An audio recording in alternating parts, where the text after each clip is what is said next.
Jadi makanya menghafal Quran itu sering saya katakan bukan berapa banyak hafalan yang dikumpulkan, bukan berapa juz yang telah dihafalkan, tapi berapa banyak ikhtiar kita untuk menghadirkan Quran itu hadir dalam jiwa kita, ya, berdasarkan kemampuan usaha kita. Jadi yang dilihat oleh Allah, yang dinilai itu adalah ikhtiarnya, bukan berapa juz yang telah dihafalkan. Ya, kalau berapa juz yang telah kumpul itu yang menjadi pahala, rugi kita. Rugi. Tapi betapa adilnya Allah memberikan ikhtiar manusia sebagai ukuran pemberian pahala kepadanya.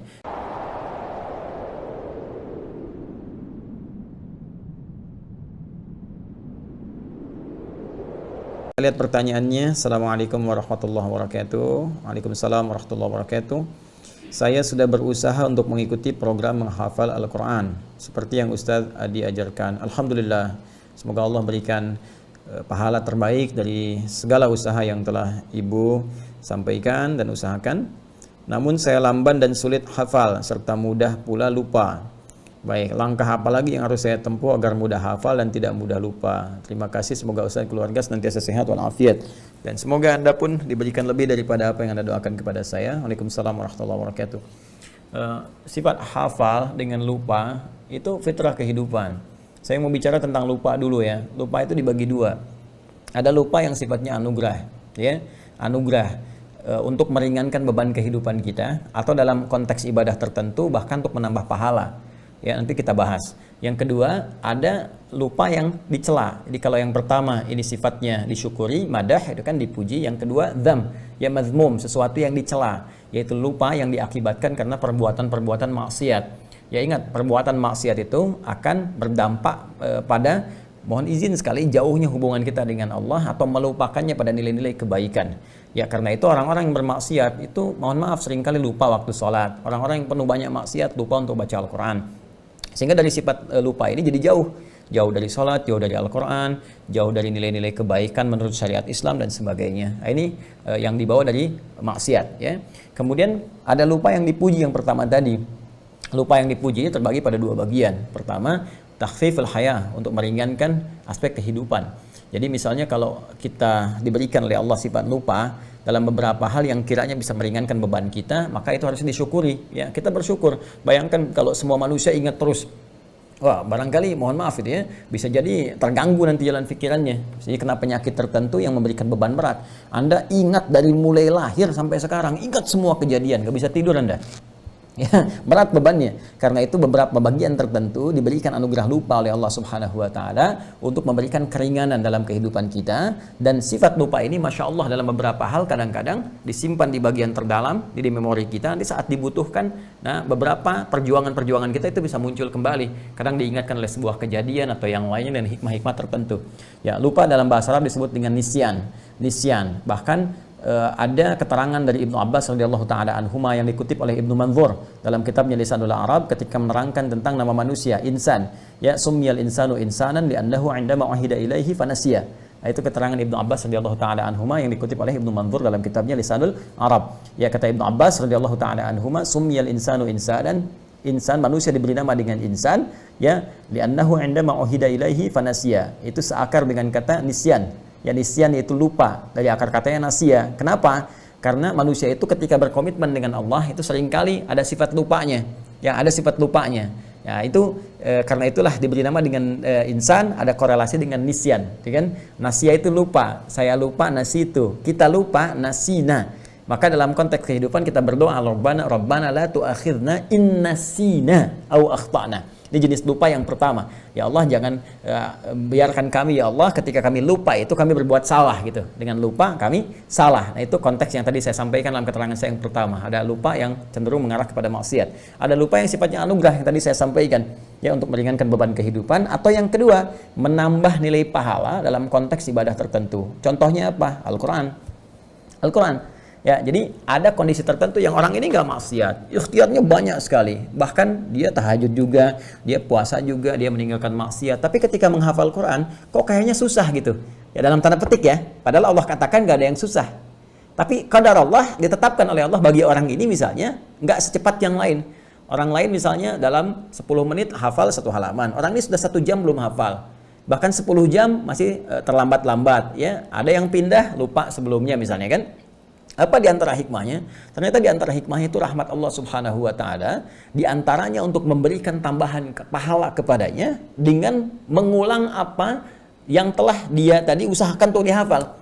Jadi makanya menghafal Quran itu sering saya katakan bukan berapa banyak hafalan yang dikumpulkan, bukan berapa juz yang telah dihafalkan, tapi berapa banyak ikhtiar kita untuk menghadirkan Quran itu hadir dalam jiwa kita, ya, berdasarkan kemampuan usaha kita. Jadi yang dilihat oleh Allah, yang dinilai itu adalah ikhtiarnya, bukan berapa juz yang telah dihafalkan. Ya, kalau berapa juz yang telah kumpul itu yang menjadi pahala, rugi kita. Rugi. Tapi betapa adilnya Allah memberikan ikhtiar manusia sebagai ukuran pemberian pahala kepadanya. Karena itu kalimat Nabi-Nya jelas mengatakan, ya, man qara'al Qur'ana, ya, man qara'a kitaballahi, siapa yang membacakan kitab Allah Subhanahu wa taala, membacakan Al-Qur'an. Bahkan redaksinya tegas mengatakan man qara'a harfan min kitabillah. Ya, Nabi menyampaikan man qara'a harfan min kitabillahi, siapa yang membacakan satu huruf dari kitab Allah, ya, falahu asyru hasanat, dia mendapatkan 10 kebaikan padanannya. Satu huruf sama dengan 10. Walam aqul alif lam mim harfun. Ya, dan saya tidak katakan kata Nabi alif lam mim satu huruf, walakin alifun harfun, lamun harfun, mimun harfun, wa likulli harfin asyru hasanat. Tapi alifnya satu huruf, lamnya satu huruf, mimnya satu huruf, setiap hurufnya 10 kebaikan. Nah, sekarang Anda ambil dari rumus ini, ya, terapkan dalam kehidupan kita. Bagaimana seseorang yang ketika dia mencoba menghafalkan satu ayat saja, dzalikal kitabu la raiba fihi hudal lil muttaqin. Dalam perjuangan dia, mustahil ada orang misalnya secara umumnya sekali membacakan itu, misalnya pada umumnya, ya, saya tidak mengatakan kekhususan pada orang tertentu. Secara umum dia bacakan sekali langsung selesai, hafal, tertanam kuat. Tidak. Fitrah hafalan itu kalau ingin kuat tertanam, itu dia akan ulang-ulang. Maka orang yang membacakan ayat kedua di Al-Baqarah ini, ya, mulanya dia bisa memulai dengan kalimat seperti ini misalnya bacaannya. Dzalikal kitabu, dzalikal kitabu, dzalikal kitabu, la raiba fi, la raiba fi, la raiba fi, dzalikal kitabu la raiba fi, dzalikal kitabu la raiba fi, dzalikal kitabu la raiba fi. Hudal lil muttaqin, hudal lil muttaqin, hudal lil muttaqin, dzalikal kitab, dzalikal kitabu la raiba fi, hudal lil muttaqin, dzalikal kitabu la raiba fi, hudal lil muttaqin, dzalikal kitabu la raiba fi, hudal lil muttaqin. Saya tanya pada Anda, berapa huruf yang telah saya bacakan? Hitung. Nah, berapa huruf yang telah saya bacakan? Ya. Saya ingin mengatakan kalikan dengan pengulangan yang telah tadi saya bacakan. Karena bacaannya siapa yang baca satu huruf? Saya kan baca berulang-ulang tadi. Mengulang itu kan membaca lagi. Jadi ada orang yang diinginkan oleh Allah Subhanahu wa taala melimpah dulu pahala kepadanya. Kata Allah, urusan hafal Quran nanti gampang. Ya, bagi Allah itu mudah, begitu dimudahkan menghafal semudah-mudahnya. Mungkin sekarang berjuang 1 bulan, 2 bulan sulit, tiba-tiba bisa terjadi dalam sebulan berikutnya bisa 30 juz hafal. Kalau Allah berkehendak untuk memudahkan. Ya, tapi ada sesuatu hikmah yang besar yang Allah ingin anugerahkan. Ya, kadang-kadang limpahkan dulu pahalanya. Bukankah semakin banyak pahala, semakin peluang mendapat rahmat Allah itu tinggi, paling minimal nutup dosa. Ya kan? Dosa dengan pahala kan rumusnya seperti itu formulasinya. Pahala yang ada menutup dosa yang telah dikumpulkan dari maksiat. Jadi ketika ada pahala 10, dosanya 9, maka ditutup nih. Pahala tinggal 1 lagi. Jadi kalau berbuat dosa lagi seimbang. Ya, karena itu ada rumus cepat yang cerdas dalam beramal adalah kumpulkan amalan-amalan, kerjakan amalan-amalan yang sekiranya mudah dilakukan tapi pahalanya banyak. Itu rumus ekonomi kan, modal sekecil-kecilnya keuntungan banyak gitu kan. Baca Al-Quran itu diantaranya. Baca Al-Quran diantaranya. Begitu Anda bacakan Al-Fatihah aja. Ya, Al-Fatihah kan 7 ayat. Kalikan berapa huruf? Ya, 17 kali baca dalam sehari. Itu berapa pahala dikumpulkan? Kalikan 10 lagi. Paling minimal. Nah, jadi ketika Anda menghafalkan Al-Quran, berita baiknya adalah pahami dulu rumusnya. Saya sering katakan dari awal sejak kita mengaji, kalau kita paham rumusnya, semua kita syukuri. Ya, maka rumus cepatnya sekali lagi, ingat Allah melihat pada prosesnya, pada ikhtiarnya, bukan berapa banyak yang telah kita hafalkan. Ya, nanti setelah itu terjadi, Allah berikan kemudahan kepada kita semua. Walladzi yatata'ta wa huwa syaqqun 'alaihi falahu ajran. Ya, siapa yang berusaha semaksimal mungkin, tidak pernah putus asa, dia berusaha walaupun terbata-bata mulai menghafalkannya, mengucapkan hurufnya misalnya, maka diberikan 2 pahala, 2 kali lipat bahkan, Allahu Akbar, 2 kali lipat.